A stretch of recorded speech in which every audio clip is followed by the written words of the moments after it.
কোরআন হাদিস ছাড়া কোনো কিছু বলি না।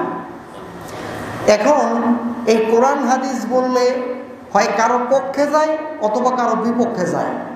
এখন যদি কোরআন হাদিস গেলে কারো পক্ষে গেলে যদি মনে করেন যে আমার পক্ষে কথা বলছে, আর বিপক্ষে বললে যদি বলেন যে না আমাকে আজকে ইচ্ছা মতনের দোলাই দিয়ে গেছে, আল্লাহর কসম করে বলছি যে আমি চেষ্টা করব কোরআন হাদিস থেকে কথা বলার জন্যে।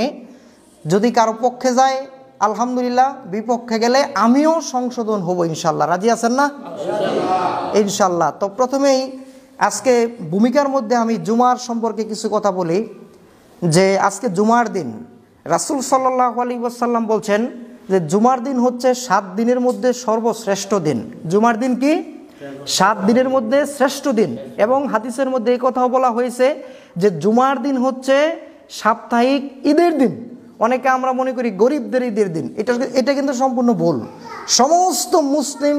সমস্ত মুসলিম জাতির জন্যই কি জুমার দিন ঈদের দিন। রাসূল সাল্লাল্লাহু আলাইহি ওয়াসাল্লাম বলছেন যদি কোনো মুসলিম জুমার দিন মারা যায়, যদি কারো ঈমান থাকে, আল্লাহ তার কবরের আযাবকে ক্ষমা করে দিবেন।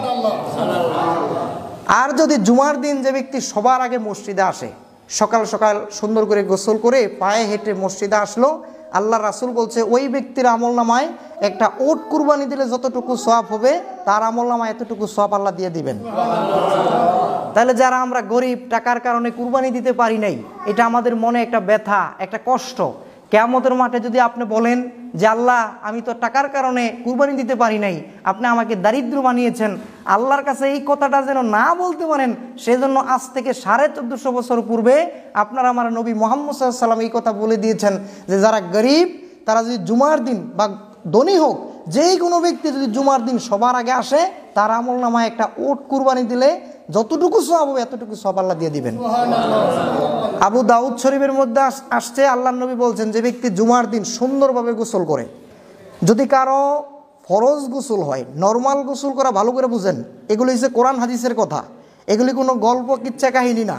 এই কথাগুলো মনোযোগ দিয়ে শুনবেন, এগুলি আল্লাহ এবং আল্লাহ রাসূলের কথা। এই কথার অনেক দাম, এই কথা শুনলে আপনার জীবন পরিবর্তন হবে, মৃত্যুর পরে ডাইরেক্ট আল্লাহ জান্নাত দিবেন। যদিও কথা আমরা মনে করি সুর টান, এগুলি মনে করি অনেক কিছু। আল্লাহ রাসূল দীর্ঘ 23 বছর নবুয়তের দায়িত্ব পালন করতে গিয়ে জুমার খুতবায় ওয়াজে কোথাও তিনি সুর টান দিয়ে ওয়াজ করেন নাই। তিনি নর্মাল ভাষায় সাহাবীদেরকে উম্মাদেরকে তিনি বুঝিয়েছেন কোরআন সুন্নাহ দিয়ে। আমরাও চেষ্টা করবো ইনশাল্লাহ বোঝানোর জন্য। রাজি আছেন না? আল্লাহ নবী বলছেন যে ব্যক্তি জুমার দিন সুন্দরভাবে গোসল করলো, যেমনইভাবে কারো গোসল ফরজ হয়, একটা আছে ফরজ গোসল আর একটা আছে কি সুন্নাহ বা সাধারণ গোসল। আল্লাহ রাসূল বলছে যে ব্যক্তি জুমার দিন এই ফরজ গোসলের ন্যায় গোসল করলো, এরপরে সে কি করলো, সকাল সকাল মসজিদের দিকে পায়ে হেঁটে আসলো, কোনো বাহন ছাড়া। বর্তমানে অনেকের মোটর সাইকেল আছে, দেখা গেছে একটু দূরে মোটর সাইকেল দিয়ে আসলো না। আল্লাহ নবী বলছেন যে ব্যক্তি আর্লি সকাল সকাল মসজিদের দিকে গমন করলো, পায়ে হেঁটে আসলো, ইমামের কাছাকাছি বসলো, আর ইমাম যে কথাবার্তা বলে এই কথাগুলি মনোযোগ সহকারে শুনলো, কাউকে কষ্ট দিল না। আল্লাহ নবী বলছেন এই ব্যক্তি যে পায়ে হেঁটে হেঁটে আসলো, এমন প্রত্যেকটা ব্যক্তির প্রত্যেকটা পদক্ষেপে, অর্থাৎ প্রত্যেকটা হাঁটায় হাঁটায় 1 বছর তাহাজ্জুদের সালাতের সওয়াব আর 1 বছর নফল সিয়ামের সওয়াব দেওয়া হবে। তাহলে চিন্তা করেন। কিন্তু আজকে বড়ই দুর্ভাগ্যজনক হলো, কথা সত্য, এই জুমার দিনকে আমরা মূল্যায়ন করি না। না, দুঃখের বিষয় অনেক খতিব আছে তারাও কোরআন সুন্নাহ দিয়ে মূল্যবান বক্তব্য রাখতে পারে না। আবার অনেক মুসল্লিরা আছে যারা সমাজের, আমরা যারা মুসল্লি, আমরাও জুমার দিনকে খুতবাকে আমরা মূল্যায়ন করি না। এটা কিন্তু আল্লাহর কাছে কঠিন জবাব দিতে হবে। জুমার দিনের নামাজ, ফরজ নামাজ, এটা কয় রাকাত? 2 রাকাত না 4 রাকাত? 2 রাকাত না? আর ঠিক অনুরূপভাবে এই সময় জোহর কয় রাকাত? 4 রাকাত। তাহলে এই যে কেন এখানে 2 রাকাত কেন কমাই দিলেন কেন? জুমার দিন ইমাম তিনি কি করবেন? মুসল্লিদেরকে দিক নির্দেশনামূলক বক্তব্য দিবেন।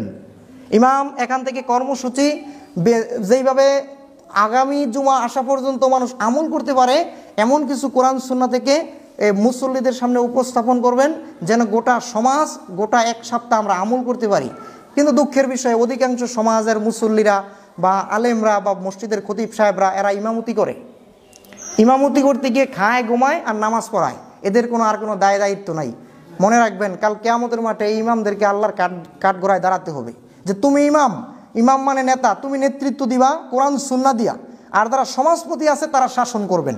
ইমাম মানুষের অন্তরে আল্লাহর ভয় ঢুকাবেন, আর যারা সমাজপতি তারা আইন করে শাসন করে তারা সমাজ পরিবর্তন করবেন। বুঝাইতে পারছি? তো ঠিক তেমনিভাবে এই জুমার দিনের খুতবাকে মূল্যায়ন করতে হবে। তা আমরা বলেছি আজকে সমাজ সংস্কার এবং আমাদের করণীয় এই বিষয়ে আমরা সংক্ষিপ্ত আকারেই কথা বলবো ইনশাল্লাহ, যেহেতু কারেন্ট নাই। আল্লাহ আমাদেরকে ধৈর্য ধারণ করার তৌফিক দান করুক, আমরা বলি আমিন। আমাদের পরিচয় হচ্ছে আমরা মানুষ। বলেন তো আমরা কি?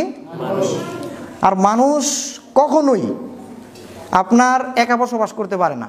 মানুষ মানেই হচ্ছে ম্যান ইজ সোসাইল এনিম্যাল। মানুষ জঙ্গলের পশু না, মানুষ হচ্ছে সামাজিক জীব।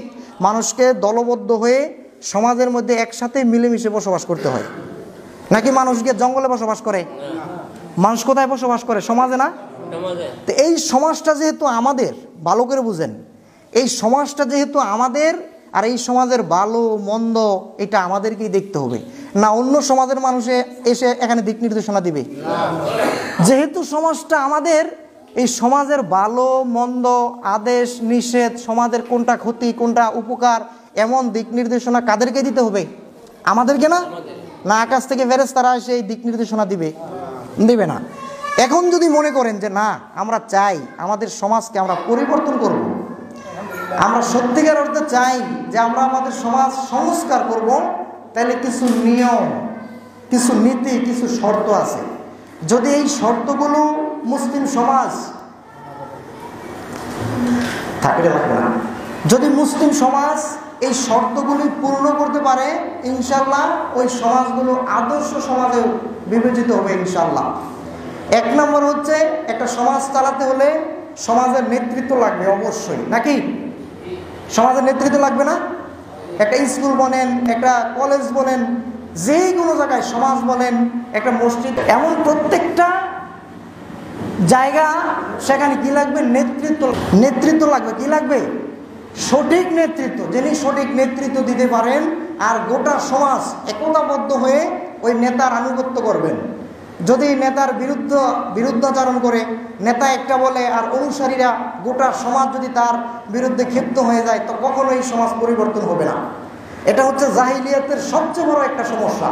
জাহিলিয়াতের জামানায় যার গায়ে শক্তি ছিল, দাপট ছিল, অর্থ ছিল, টাকা ছিল, সে অযথা অনার্থক অকারণে মানুষকে হত্যা করত, আর সে নিজেকে বলতো যে আমি নেতা, আমাকে মান।